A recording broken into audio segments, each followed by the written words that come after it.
Thank you. Wow, it is wonderful to see so many of you here tonight to support SAGE's mission to lift up, celebrate, and honor our community's elders, the giants of previous generations on whose shoulders we stand, giants like Roz Richter and so many others here tonight. I am so excited that tonight we're honoring iconic community leaders like Roz and Gloria Allen, as well as passionate champions like Brent Miller and Gilead Sciences, who've made a tremendous difference for our elders. Now, we all know that there is a lot going on in the world that we inhabit, right? Everywhere we hear that we face a moment of reckoning, perhaps even a moment of crisis for our country's democracy as we head into next month's elections. And while I know we're all committed to doing everything we can to protect and strengthen democracy, at the personal level, I sometimes feel it's hard to know how to make a real difference in our current political crisis.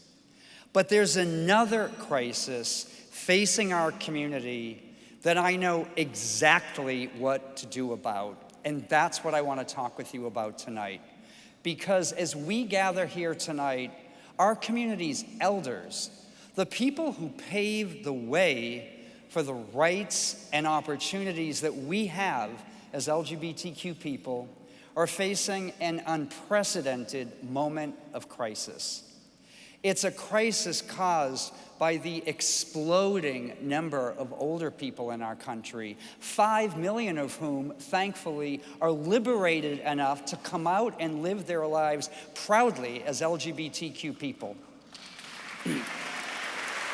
Yes, absolutely.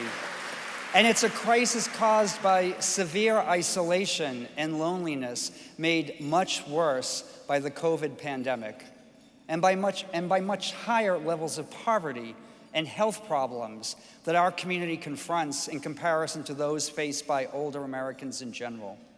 And a crisis made much worse by the fact that our elders face widespread racism and rising discrimination and anti-Semitism, and often don't get the support they need in spite of all of the efforts of organizations like SAGE and our partner Griot Circle.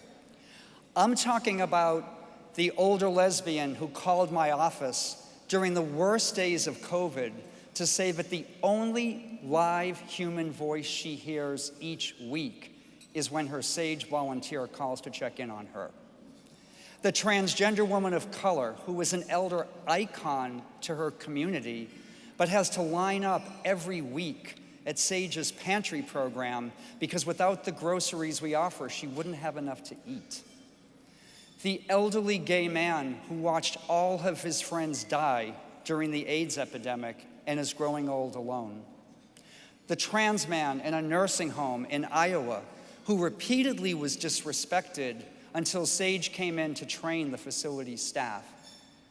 The SAGE elders in Alaska who told us that their meeting with Senator Lisa Murkowski was the first time ever that they had the opportunity to look a public official in the eye and explain who they are and what they need. Working with our elders to address this crisis is why SAGE exists, and it's why you're here tonight. And speaking of being here, we have such an amazing board of directors and staff at SAGE. I'm going to ask our outstanding board members and staff, if you're able, please stand. Please give them a huge round of applause for everything they do.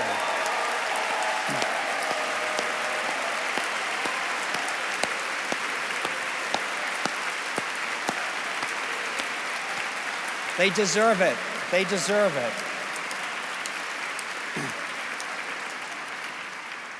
Now, to meet this moment of crisis that I'm talking about, SAGE's board and staff have spent the past year not only doing everything that they do to make a daily difference for our community's elders, but also huddling in rooms and on Zooms to forge a bold new direction for our organization's work that truly meets the moment, that is big enough and transformative enough to rise to the occasion and overcome this crisis so that our elders can live the lives that they deserve to live, no matter who they are, no matter where they live, and no matter what they need.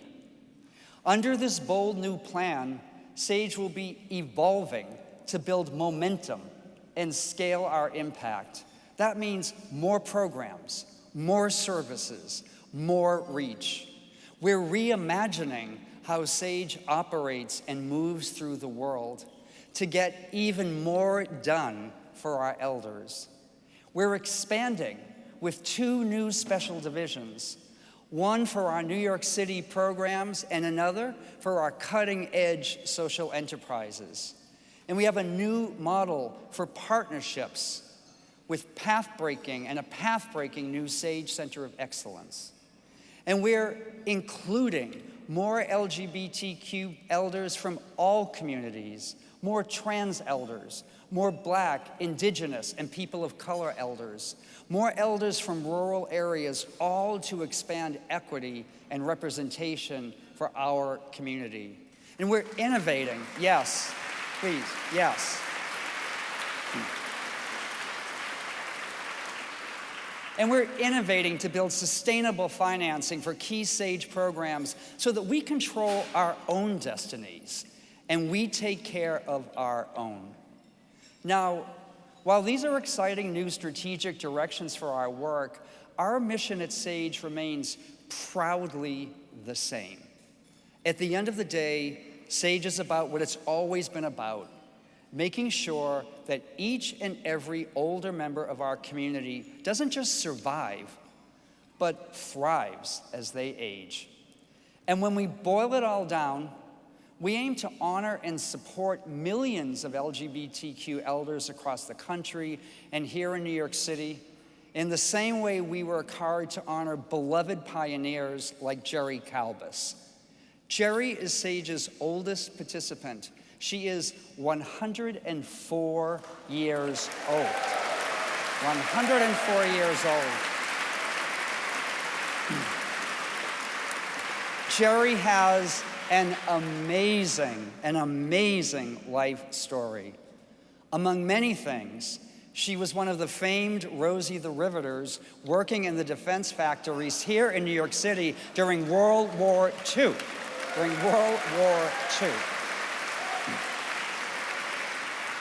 Jerry is a fierce lesbian who lived on her own at home until just a couple of years ago, until she was well over 100, when she moved to a local nursing home last spring.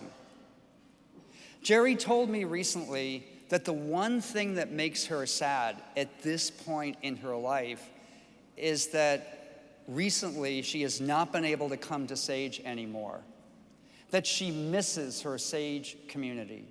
Now, all Jerry had to do was to say the word, and her amazing support system of SAGE volunteers swung into action. And with their help, Jerry returned to SAGE not just once, but twice last summer for 2 beautiful parties at the Edie Windsor SAGE Center, surrounded by hundreds of people who love and care about her. That's what we do. And when I talked with Jerry again recently, she told me that coming back to SAGE means everything to her, that it gives her something to look forward to, something to live for. This is what meeting the moment looks like for SAGE and at SAGE. And it's what we're committed to doing for every elder in our community who needs our help, no matter who they are, no matter where they live, no matter what they need. I hope SAGE's bold new direction is as exciting for you as it is for me and the SAGE team. And I hope that you can see and feel how this is the way that we will meet the moment for our community's elders. I hope you'll spend the rest of this evening feeling charged up to be part of this movement, part of this moment, part of SAGE. And when you look around you at the 800 other people in this hall with you, I hope you'll see that you are part of a great and growing movement for our community's elders. Because at the end of the day, it comes down to our people, to our pioneers, taking care of our own so that they can age like the heroes they are, like the people who paved the way for the rest of us, because that's who they are. And a community that takes care of its own, that's who we are, and that's what we do.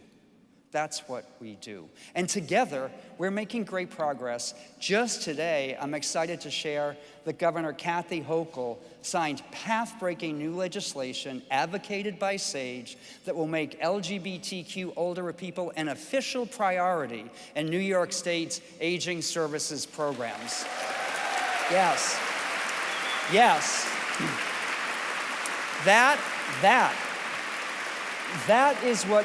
is what being a champion for our elders and meeting the moment looks like. So thank you to Governor Hochul and to champions like Brad Hoylman and Mark McMurrow and all those who made that victory possible.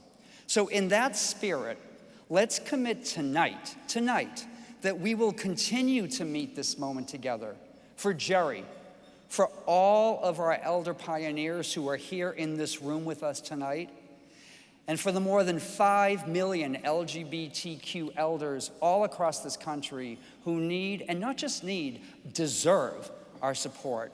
Thank you very much. Now, thank you. Now, please, take a quick look at what SAGE's bold new direction looks like on the screen. And right after that, I hope you enjoy your dinners, and then we'll be back with the second part of the program. Thank you.